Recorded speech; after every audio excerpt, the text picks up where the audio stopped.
ఆలోచన రాలే, జిల్లాలను పెంచాలనే ఆలోచన రాలే, అదే రకంగా ఒక గ్రామానికి వైద్యుడిని అందించాలనే ఆలోచన రాలే, అవ్వాతాతలకు ఇంటికాడికి పోయి పెన్షన్ ఇవ్వాలనే ఆలోచన రాలే. చంద్రబాబు నాయుడుకి వచ్చిన ఆలోచన ఏమరా అంటే హైటెక్ సిటీ కట్టాలా, దాని చుట్టుపక్కల రియల్ ఎస్టేట్ చేయాలనే ఆలోచన వచ్చింది. అమరావతి కట్టాలా, అమరావతి చుట్టుపక్కల రియల్ ఎస్టేట్ చేయాలనే ఆలోచన మాత్రమే ఈ చంద్రబాబు నాయుడుకి వచ్చింది. ఇన్ని రకాలుగా రాష్ట్ర ప్రజల్ని మోసం చేసి మళ్ళీ ఈరోజు ఏమంటాడు తెలుసా చంద్రబాబు నాయుడు, బాబు షూరిటీ భవిష్యత్తుకు గ్యారంటీ అంట. మళ్ళా చెప్పు బాబు షూరిటీ భవిష్యత్తుకు గ్యారంటీ అంట. 4 షూరిటీలు పెట్టే కానీ రాజమండ్రి జైలు నుంచి బయటికి రాలే.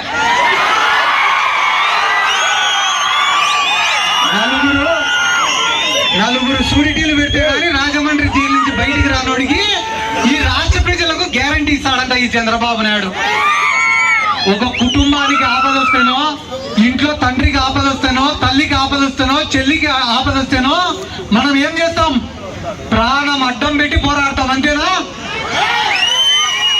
చంద్రబాబు నాయుడిని అరెస్ట్ చేస్తే నారా లోకేష్ ఢిల్లీకి పోయినాడు. ఎందుకు పోయినావు లోకేష్ నువ్వు ఢిల్లీకి అంటే లాయర్లతో మాట్లాడేదానికి పోయినాడంట. ఒకరోజు చంద్రబాబు నాయుడు కాడికి పోయి అడిగినాడట నా లోకేష్, డాడీ వీళ్ళెవరు నీకు బెయిల్ తేలేకుండారు కానీ నీ తరఫున నేనే వాదిస్తా డాడీ అన్నాడంట. ఒరే, ఎంత పనికి మాలిన లాయర్ వాదించినా కూడా 1 నెలకు బయటికి వస్తారా? నువ్వు వాదించినావంటే ఈ జన్మకు రారా నేను బయటికి అన్నాడ.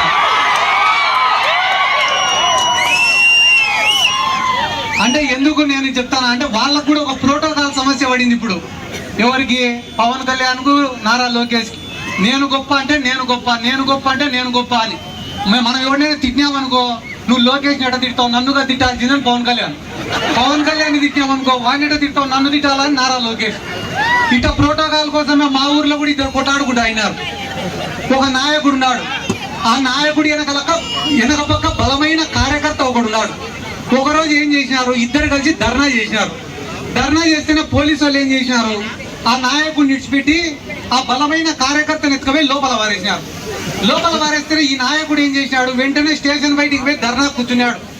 ధర్నా కూర్చుంటేనే విలేకరులు అందరూ నాకు మైక్ పెట్టినారు కదా, అట్టనే మైక్ పెట్టినారు నాయకుడి కాడికి పోయి, సార్ ఎందుకు చేస్తున్నావు సార్ ధర్నా, మీ కార్యకర్తను అరెస్ట్ చేసినారా అని అంటే, లేదు ప్రోటోకాల్ ప్రకారం నన్ను కదా అరెస్ట్ చేయాల్సింది, వాడిని అరెస్ట్ చేసినారు అని అడిగితే దానికి పోలీసు వాళ్ళు ఏమన్నారంట, సార్ అరెస్ట్ చేసినాం కాబట్టి ప్రోటోకాల్ అని అడిగినావు, అదే పొరపాటున లాఠీ చార్జ్ జరిగింటేట సార్, అప్పుడు కూడా ఫస్ట్ నన్ను కొట్టినాకనే వాడిని కొట్టాలి కదా అని అడుగుతావు కదా. అట్లా వీళ్ళకు కూడా పోటీ వచ్చింది ఇప్పుడు. ఎవరికి? పవన్ కళ్యాణ్ కు, లోకేష్ కు. ఎవడెక్కువ తిట్లు తినాలా, ఎవడెక్కువ తన్నులు తినాలా అని. పవన్ కళ్యాణ్ కూడా ఏడబట్టి ఆడ మాట్లాడుతుంటాడు ఏమని, తాట తీస్తా, తోలు ఒలుస్తా, మోకాళ్ళ పైన కూర్చోబెడతా అని. వీళ్ళ పరిస్థితి ఎట్టుంటుందిరా అంటే, మనం ఇంట్లో ఒక పెద్ద లాబ్రడార్ కుక్కనో లేకుంటే గ్రేట్ డెన్నో పెంచుకుంటాం, అది చూసేది దానికి ఇంత పెద్దగా ఉంటుంది కుక్క. కానీ దాన్ని కానీ బయటికి వదిలినామనుకో, రోడ్డు కుక్క కలిసి చంపేస్తుందండి. ఎందుకురా అంటే రోడ్డు కుక్కకు రోజు కుటాడి అలవాటు. దీన్ని మనం ఇంట్లో ఏమో బాగా సున్నితంగా పెంచుతాం. అంటే పవన్ కళ్యాణ్ కూడా తోలు తీస్తా, తాట ఒలుస్తా, 5వ క్లాస్ పిల్లోడు కొట్టాడు పవన్ కళ్యాణ్.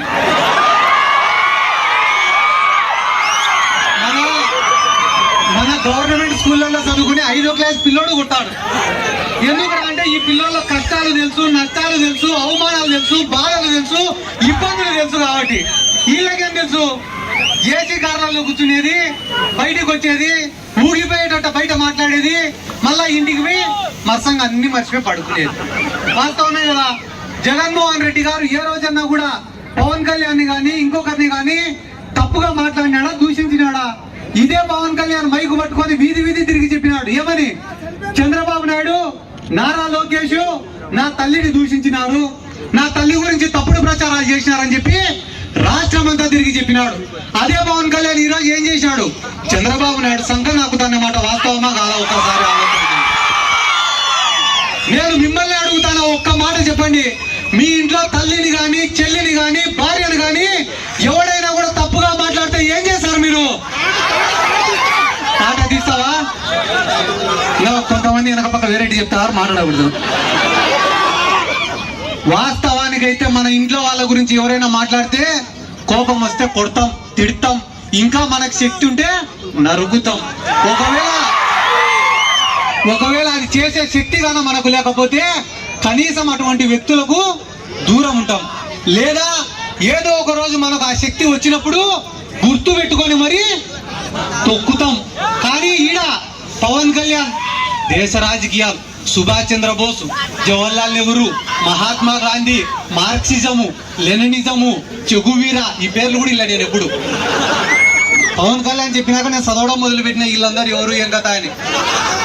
అంటే ఎందుకు నేను ఈ మాటలన్నీ చెప్తానా అంటే ఇంతమంది గొప్ప గొప్ప నాయకులు, స్వతంత్ర సమర యోధులు, పోరాట యోధుల గురించి చెప్పే పవన్ కళ్యాణ్ గారు ఆయన తల్లి గురించి మాట్లాడిన వాళ్ళతో ఈరోజు పొత్తులు పెట్టుకుంటున్నారంటే వీళ్ళకు జగన్మోహన్ రెడ్డి అంటే ఎంత భయమో లేకుంటే ఇదో ఒక్కసారి ఆలోచన చేయమని అడుగుతాను నేను. ఎందుకంటే నాకు మనసులో లేకుంటే కానీ ఏ వ్యక్తి గురించి కూడా నేను పొగడను.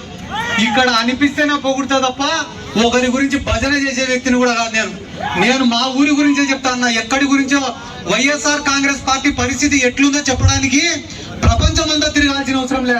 ఒక్క గ్రామానికి పోయి చూడండి.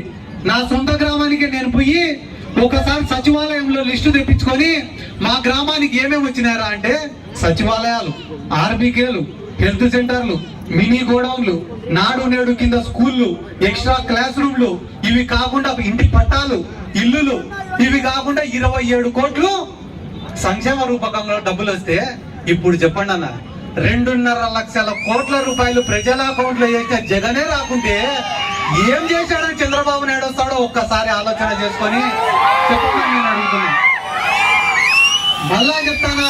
మళ్ళా చెప్తానా మాటిస్తానా, ఈ రోజు రాష్ట్రంలో, దేశంలో ఏ సర్వే తీసుకున్నా, ఏ ఇంటెలిజెన్స్ రిపోర్ట్ తీసుకున్నా, ఏ 10 మందిని అడిగినా వచ్చేది ఎవడరా అంటే నేను చెప్పినా కూడా బాగుండదు. కాబట్టి ఒక మనస్ఫూర్తిగా ఒక మాట చెప్తా, గుర్తుపెట్టుకోండి. దేశంలో ఏ ప్రభుత్వానికైనా కూడా 5 సంవత్సరాలలో ఇచ్చిన మాటను నిలబెట్టుకోవాలంటే, చెప్పిన వాగ్దానాలన్నీ నిలబెట్టుకోవాలంటే అది అయ్యే పని కాదు.